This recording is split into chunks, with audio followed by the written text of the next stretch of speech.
laporan sekeluarga. Habis itu si mantan istri saya ini ngadu ke Niluh lewat melalui DM Instagram. Habis itu Niluh ngerespon DM-nya, akhirnya diposting lah itu sama Niluh soal kejadian, tapi secara pendengaran cerita secara sepihak, belum mendengarkan dari posisi saya kan yang seharusnya sebagai anggota dewan DPD seharusnya nggak begitu caranya. Seharusnya dikontak dulu saya untuk diajak sesuai SOP kekeluargaan, mungkin dimediasi antar dua pihak, bukan harus memposting atau memviralkan. Itu masalah ranah keluarga, itu masalah internets, bukan untuk yang dipublikasi. Jadi saya tetap proses hukum yang sesuai keadilan dan sesuai peraturan hukum di Indonesia dan UU ITE, dan pasti sudah kena. Dan saya sudah melapor ke Barreskrim dan sudah bersurat ke DPD RI. Artinya Heruki sendiri itu kecewa dengan tindakan yang dilakukan oleh Niluh sendiri. Sangat kecewa. Tapi apabila memang dipanggil untuk dimintain keterangan, siap, maksudnya dimintain apa tuh klarifikasi ya, Niluh. Ya, saya nggak mau. Yang penting proses di DPD RI dan di Barreskrim, karena udah mungkin sakit hati, dan kita sebagai masyarakat Bali nggak perlu DPD yang seperti itu. Gitu ya, memediasi, bukan malah bikin tambah kacau dan apa-apa. Dia belum tahu versi cerita dari saya gimana. Kita juga kan setelah diklarifikasi oleh kepolisian, nah laporannya itu berupa pencurian anak juga ada. Setelah dilihat dalam unsur kakak, itu ya emang tetap itu anak saya, dan saya orang Bali dan ada namanya adat Kuruse. Jadi sangat keberatan dengan laporan itu dan viral soal Niluh itu.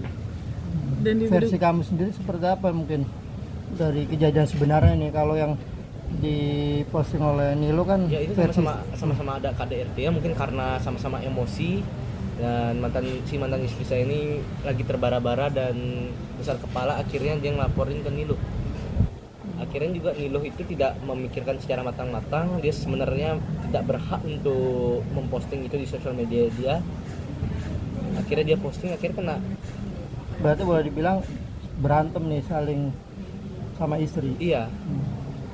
Kamu pasti pukul-pukulan gitu. Iya, dan saya pun ada visum si mantan istri mukul saya itu.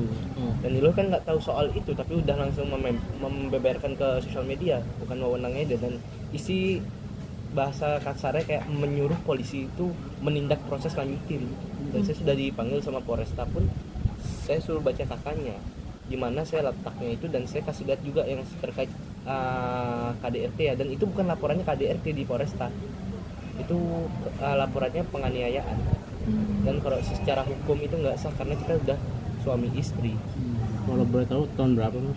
Saya nikahnya itu 2024 dan berkasnya itu baru jadi di tahun 2025, yang ngurus si Marcella, si mantan istri. Sekarang statusnya sama istri apa? Pisah udah? Belum, ini masih kita proses. Belum resmi. Ya, anak karena kita masih nunggu dari tindak dulu di kepolisian udah selesai, baru kita mau proses. Anak masih sama SP3. siapa? Anak masih sama siapa? Ya, sama saya. Bang, dampak perihal kasus ini jadinya merugikan dengan bisnis abang juga nggak sih? Ya sempat merugikan karena yang nge-push ini sih mungkin DPD RI, jadi orang-orang tuh menyorot ya tetap ngejudge aku, tapi kan nggak tahu semua di baliknya itu gimana.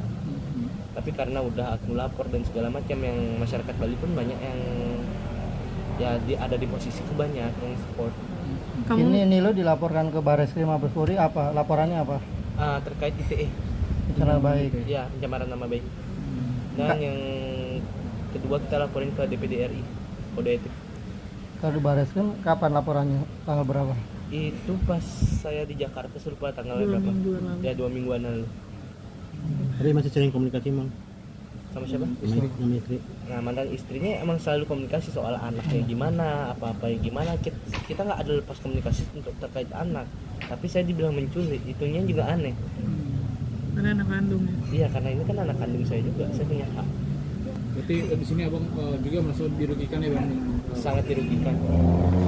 Ya, biar ada efek jerah juga buat Niluh, mungkin saya mau terproses, sempat diajak damai sama DPD RI Bali, saya nggak mau, karena saya mau gimana pun proses ini tetap berlanjut. Apa ada pesan khusus nggak buat Niluh sendiri nih? Ini jadi pelajaran buat si Niluh, dan lebih diperhatiin dan lebih mengerti dulu baru menjabat sih. Negara hukum saya berharap keadilan, jangan diintervensi apalagi seorang anggota DPD RI Bali yang bernama Niluh Dilantik. Karena kenapa? Saya bukan siapa-siapa, saya hanya masyarakat biasa yang tidak punya apa-apa dan tidak dibikinin siapa-siapa.